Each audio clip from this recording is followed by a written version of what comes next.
Hello friends, मैं आशीष नेगी। जैसे कि मैंने आपको बताया था लास्ट वीडियो में कि मैं अ, एक यूट्यूब चैनल शुरू किया है और उसमें मैं जो फर्स्ट अपना टॉपिक स्टार्ट कर रहा हूँ क्लास 10th का टर्म 2 के लिए chapter 9 some application of trigonometry. इसमें हम जो चैप्टर 8 पढ़ा था ट्रिग्नोमेट्री, उसमें जो उनकी वैल्यूज, जो स्टैंडर्ड हमारे एंगल थे उन पे जो वैल्यूज थी, तो एप्लीकेशन में हम उनका यूज करके उनको सॉल्व करने की कोशिश करेंगे। समझ में आई बात? यहाँ पे हमारा दो चीजें हैं, हाइट एंड डिस्टेंस। ठीक है, तो यहाँ पे दो चीजें होती है।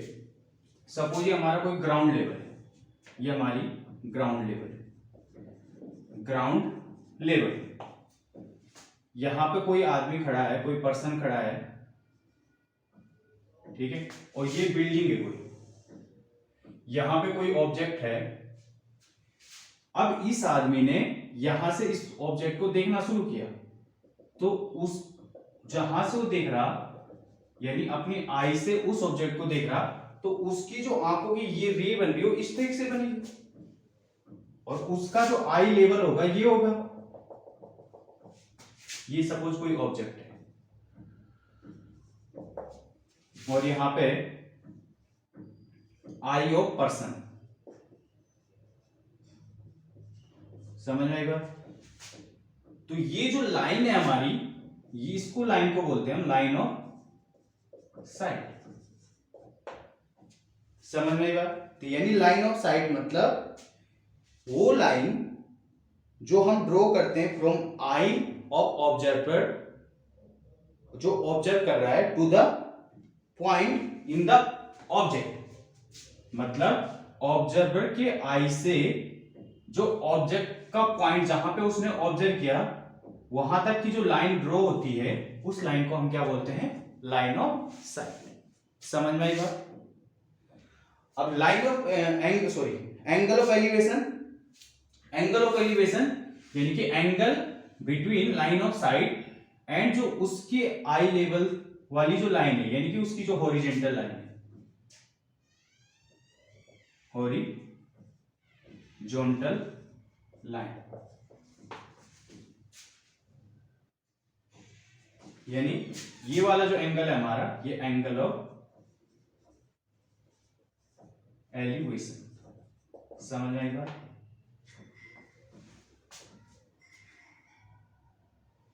ये मेरी पहली वीडियो, इसलिए कोई थोड़ी दिक्कत हो रही है, तो अगर आपको कोई भी चीज लगे सजेशन के लिए तो मुझे बताना भी, ठीक है? इसमें कोई बात नहीं है, ठीक है? क्योंकि सब लोग अपनी पहली गलती से ही सीखते हैं, इसलिए।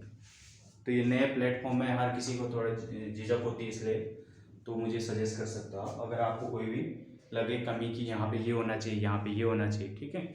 बाकी मैं अपनी तरफ से पूरी कोशिश करूंगा कि आपको जितना अपना नॉलेज है आपको शेयर कर सकूं, ठीक है? अब दूसरा है हमारा, ये कोई हमारी बिल्डिंग है और इसकी ये छत है या बालकनी है, यहां पे कोई पर्सन खड़ा है यहां से, और ये इसका आई लेवल हो गया यहां पे। अब हमारा जो ऑब्जेक्ट है ये ग्राउंड पे है, ऐसे यहां पे कोई ऑब्जेक्ट है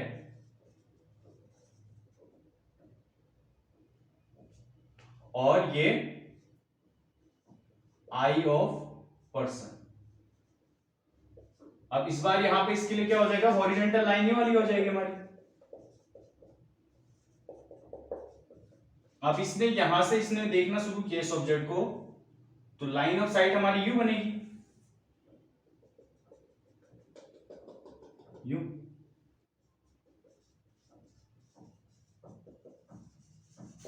अब इन दोनों के बीच का जो एंगल है इसको हम बोलेंगे एंगल ऑफ डिफरेंस। ठीक, यानी कि जब कोई पर्सन किसी बिल्डिंग के ऊपर या किसी बिल्डिंग के बालकनी में ऊपर खड़ा है और वहां से उसने जमीन पे कोई ऑब्जेक्ट रखी है, उसको देखना वहां से शुरू किया, ठीक है, तो वहां पे जो एंगल बन रहा है हमारा वो एंगल ऑफ डिफरेंस। समझ में आई बात? तो आप इनकी डेफिनेशन अगर लिखना चाह रहे हो तो लिख सकते हो, line of site line of site. Line of site हमारा क्या होगा, a line draw from the I of observer, यानी कि जो ऑब्जर्व कर रहा है, चाहे लड़का हो चाहे लड़की हो, कोई भी है ना, ठीक है, to the point in the object, a line from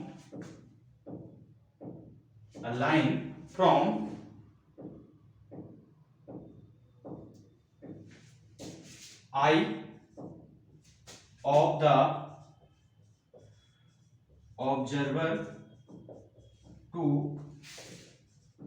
the point of object, point of the object जिसको वो क्या कर रहा था, ऑब्जर्व कर रहा था, point of the object view by the, जिसको वो क्या कर रहा था, व्यू बाय द ऑब्जर्वर। समझ में आई बात। दूसरा हमारा angle of elevation, angle of elevation यानी कि एंगल बिटवीन, सिंपल लिख लेते हैं इसको, angle between line of sight to, line of sight and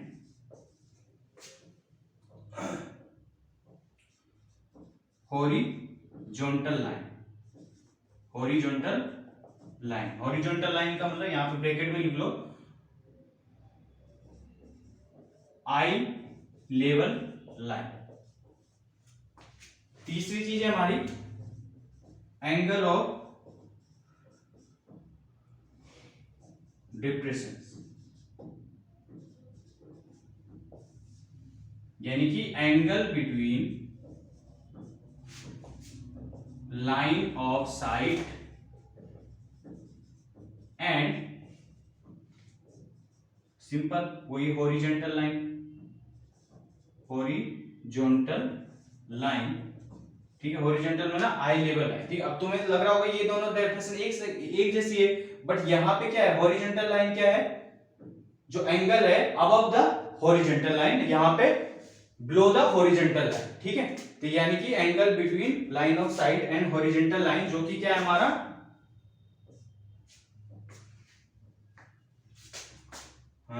angle between horizontal line, angle between line of site and above the horizontal line, ठीक है।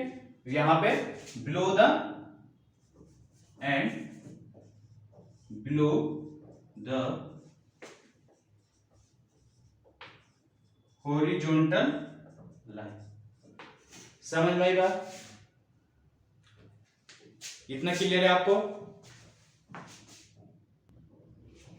इतना ये चीज क्लियर है डेफिनेशन, क्योंकि यही समझने वाली चीज है। अब हम सीधे क्वेश्चन करेंगे, एप्लीकेशन वाले क्वेश्चन, उनको कैसे सॉल्व करते हो देखते हैं। अगर इसमें कोई आपको कंफ्यूजन हो रही तो मुझे पूछ सकते हो, या कहीं पे समझ नहीं आ रहा तो वो भी आप पूछ सकते हो।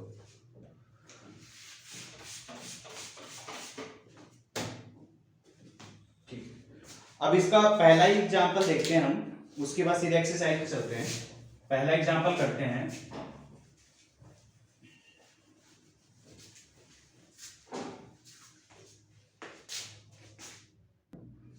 अब पहला एग्जांपल करते हैं हम।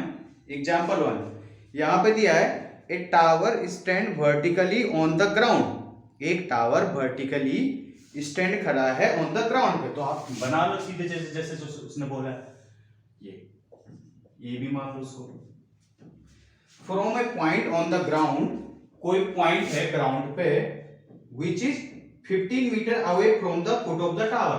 तो फुट ऑफ द टावर ये हमारे, इससे 15 मीटर अवे कोई पॉइंट है यहाँ पे, सपोज जो सी है। The angle of elevation of the top of the tower is found to be 60। तो यहां से जो एंगल ऑफ एलिवेशन बन रहा है टॉप ऑफ द टावर, तो टावर का टॉप ये वाला पॉइंट है, ए पॉइंट, ये हमारा कितना है 60। तो हमें क्या निकालना है, find the height of tower, find the height of tower. The height of tower ये है हमारी, तो पहले इसको मान लो, let A B equals to height of tower. आ रही बात समझ में।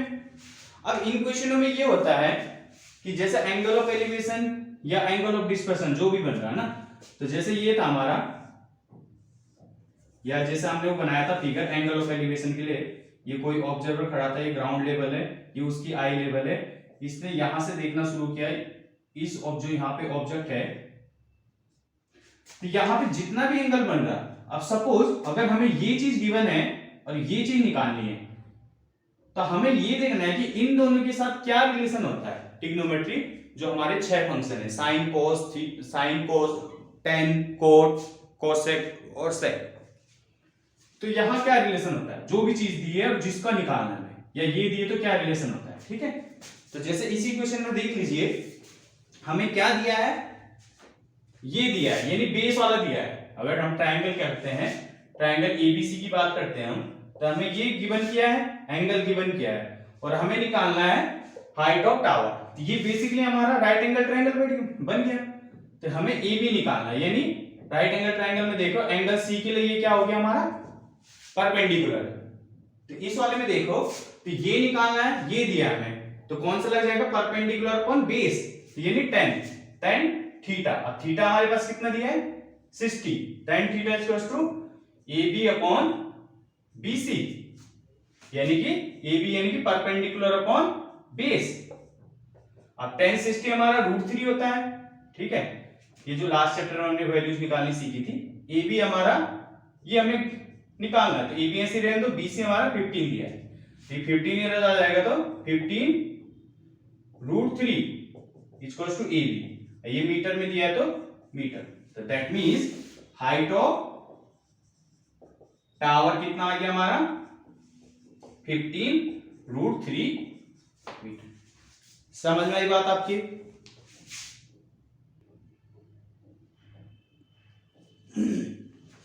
अब आते हैं हम एक्सरसाइज 9.1 के पहले क्वेश्चन पे। तो 9.1 का पहला क्वेश्चन है हमारा, a circus artist is climbing a 20 metre long rope. कोई सर्कस में आर्टिस्ट है, वो 20 मीटर लॉन्ग रोप पे क्या करता है, चढ़ना शुरू करता है, which is tightly stretch and tight from the top of the vertical pole to the ground. जैसे इसके लिए फिगर भी बना रखा है आपकी बुक में। तो ये हमारा ए बी कोई पोल है और 20 metre long rope which is tightly stretch and the tight from the top of vertical pole to the ground. जो रोप है ये इसके पोल के टॉप से ग्राउंड से क्या है, स्ट्रेच है, टाइटली है ना। सपोज ये सी पॉइंट मान लो। अब आगे दिया इसमें, फाइंड द हाइट ऑफ पोल। हमें हाइट ऑफ पोल निकालनी है। If the angle made by rope with the ground level is 30, जबकि उसका एंगल कितना बन रखा है यहाँ पे, किससे, top of the vertical pole से ग्राउंड, जो ये ग्राउंड पे कोई पॉइंट है, ये 30 डिग्री बन रखा है। ठीक है, तो वही सेम ए बी हमारा क्या है, हाइट ऑफ पोल, और ये 20 मीटर लॉन्ग रोप है, ये रोप है, तो हमारे ये कितना दिया है, 20 मीटर, यानी यहां पे AC क्या रिप्रेजेंट कर रहा, लेंथ ऑफ रोप को, जो कि हमारा क्या है, 20 मीटर। अब ये देखना, ये हमें निकालना है, ये दिया है, तो ये इस एंगल के लिए ये क्या है हमारे, पहली बार परपेंडिकुलर, और इस एंगल के लिए ये हमारा हाइपोटेनस एक ही रहता है। ठीक है, बट परपेंडिकुलर चेंज हो जाता है। ठीक है, सपोज अगर इस एंगल से देखते हैं तो परपेंडिकुलर BC हो जाना था, बट ये एंगल दिया था, इसका मतलब परपेंडिकुलर AB है हमारा। तो इस और इसमें क्या रिलेशन होगा हमारा, perpendicular upon hypotenuse, that mean sine theta. तो sine 30 equals to AB upon AC। तो साइन 30 हमारा 1/2, AB हमारा, AB तो निकालना है हमें, AC हमारा 20, तो 20 इधर आ जाएगा, तो 20 अपॉन 2 AB, तो यानी कि AB इक्वल्स टू 10 मीटर। तो यानी कि AB इक्वल्स टू 10 मीटर, जो कि हमारी हाइट ऑफ पोल है। समझ में आई बात आप लोगों के। देखो, इसको हम दूसरे तरीके से कैसे भी कर सकते थे। अब हम ये जानते हैं हाइपोटेनियस अपॉन परपेंडिकुलर, ये हमारा कोसेक थीटा होता है, तो कोसेक थीटा की मदद से भी कर सकते थे। आ रही है क्वेश्चन, आ रही बात आपकी समझ में। ठीक है, ये सब हमने पिछले चैप्टर में पढ़ा, फिर भी अगर किसी को कोई डाउट आए तो मेरे से पूछ सकता है। चलो सेकंड क्वेश्चन करते हैं हम। सेकंड क्वेश्चन समझिएगा। A tree breaks due to the storm, एक कोई ट्री है, ब्रेक्स यानी टूट जाती है, स्टॉर्म यानी कि हवा के कारण, तूफान के कारण, and broken part to be bend so that the top of the tree touch the ground making an angle 30। मतलब पहले ये बना लो, ये ए बी कोई ट्री है, यहां से कोई टूट जाता है ना, ये सी पॉइंट मान लो, और उसको जो पार्ट है, ये जो टूटा वाला पार्ट, ये ग्राउंड से ऐसे टच हो जाता है, इसको डी पॉइंट मान लो। इसको पहले डैश डैश कर लो, डैश डैश क्यों किया, क्योंकि ये पार्ट टूट चुका है ना, यहाँ, ठीक है, ठीक है। और अब आगे है, और जो ग्राउंड के साथ कितने डिग्री का एंगल बनाता हो, 30 डिग्री, उसने साफ साफ कहा है। The distance between the foot of the tree, distance between कहां से, foot of the tree to the point where top touch the ground, मतलब वो वाला पॉइंट जहां पे उसने ग्राउंड को टच किया, वो कितना है हमारा, 8 मीटर। तो find the height of tree, find the height of tree, ठीक है, मतलब ए बी निकालना है हमें, तो मैंने मान दिया let A B equals to height of tree. समझ आ रही बात। अब एक चीज देखना, AC और CD इक्वल होंगे या नहीं होंगे, AC इक्वल्स टू CD, क्यों, क्योंकि AC वाला पार्ट ही तो ये ग्राउंड पे टच हुआ, ठीक है, तो यानी कि यही तो ये, भले यहाँ पे पॉइंट का नाम अलग दे दिया मैंने, क्यों अलग, क्योंकि अलग क्यों दिया, क्योंकि यहाँ पर दो केसेस दिखाए हमने एक साथ। समझ में आई बात, ठीक है। फिगर पे मत जाना कि छोटा बना रहा है या बड़ा बना रहा है, ठीक है ना। अब देखना, पहले आप हमारे पास जो ये राइट एंगल ट्रायंगल बनना CBD में, यहां से देखना ये एंगल हमें दिया है, तो इस एंगल के लिए ये वाला हमारा क्या होगा, BC, परपेंडिकुलर, ये बेस, परपेंडिकुलर अपॉन बेस में क्या रिलेशन होता है, tan का, तो tan थीटा यानी tan 30 equals to BC upon BD। ये हमें निकालने की क्यों जरूरत पड़ेगी, क्योंकि हमारी हाइट ऑफ ट्री क्या है, AB, तो AB हमें कब मिलेगा, जब हमें BC और AC को निकालेंगे, तो हम उन दोनों को ऐड कर देंगे, तो हमें हाइट ऑफ ट्री AB मिल जाएगा। क्लियर है बात। यानी 1/√3 इक्वल्स टू BC हमारा है, BC तो हमें निकालना है, BD हमारा 8 है, तो यानी 8 इधर गया तो 8√3, ये हमारा BC आ गया।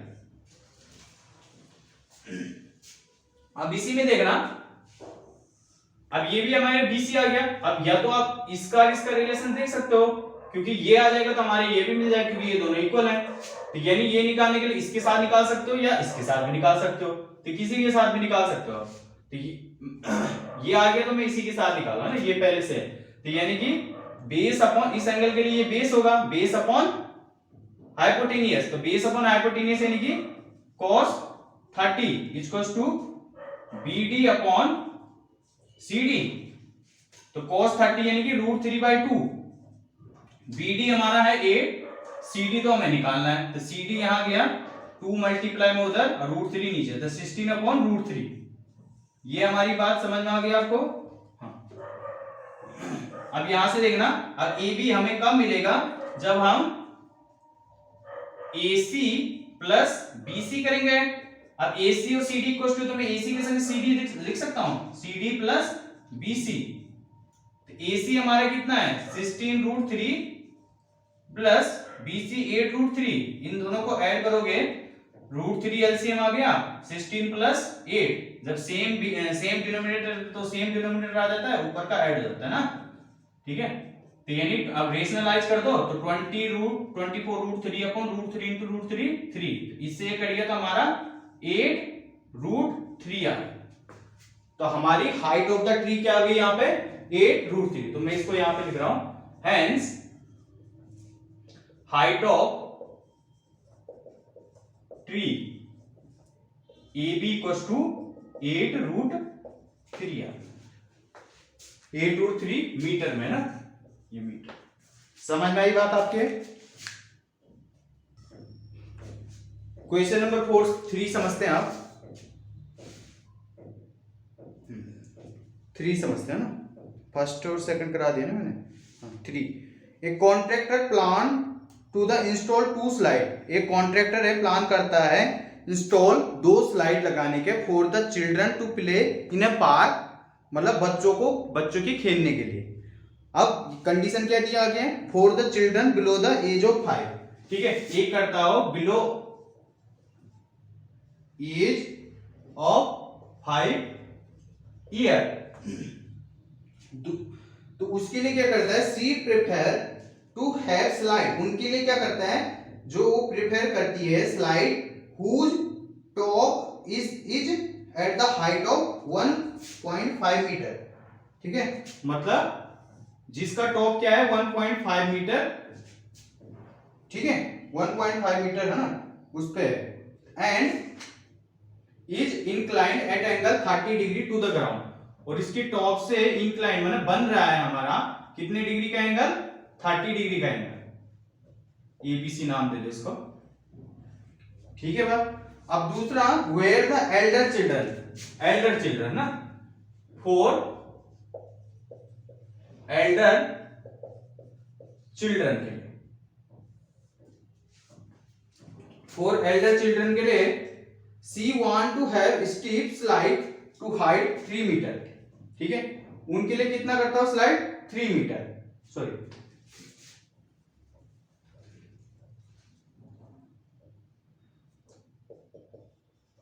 ठीक है, यहां पे हाँ, she want to have steep slide at the height of 3 metre, ठीक है, उनके लिए ऐसा स्लाइड करता है जो कि 3 मीटर उस पे है ना, इसके साथ एंगल कितना बना रहा हूं 60 डिग्री का।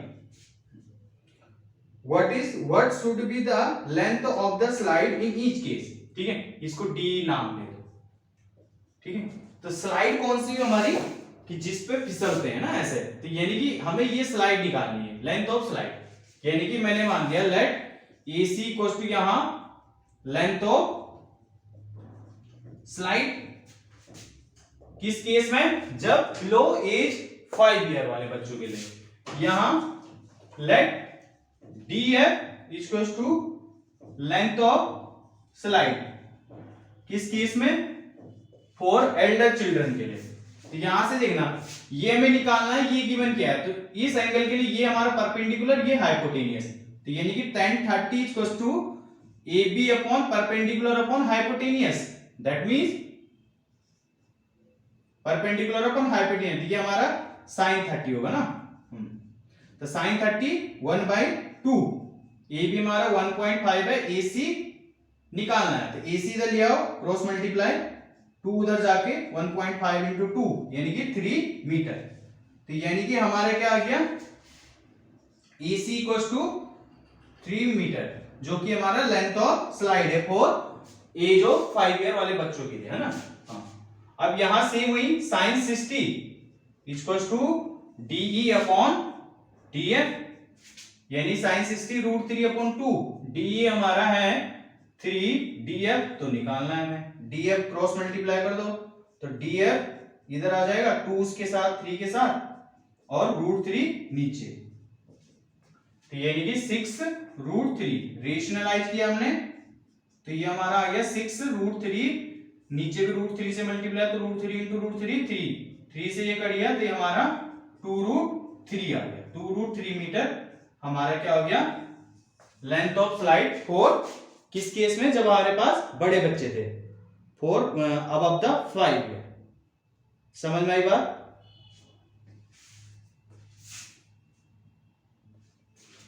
चौथा question, the angle of elevation of the top of the tower from a point two on the ground, ठीक है, यहां पे AB कोई टावर है, टावर के टॉप से फ्रॉम द ग्राउंड जो कि 30 metre away from the foot of the tower, जो कि जो पॉइंट कहां पे है 30 metre away from the foot of the tower, तो टावर का फुट ये है, उससे 30 मीटर की दूरी पे ये पॉइंट है, तो यहां से कितने डिग्री का एंगल बन रहा है 30, the height of the tower निकालना है, सिंपल, फिर सिंपल वही निकालना है, let AB equals to height of tower, height of tower.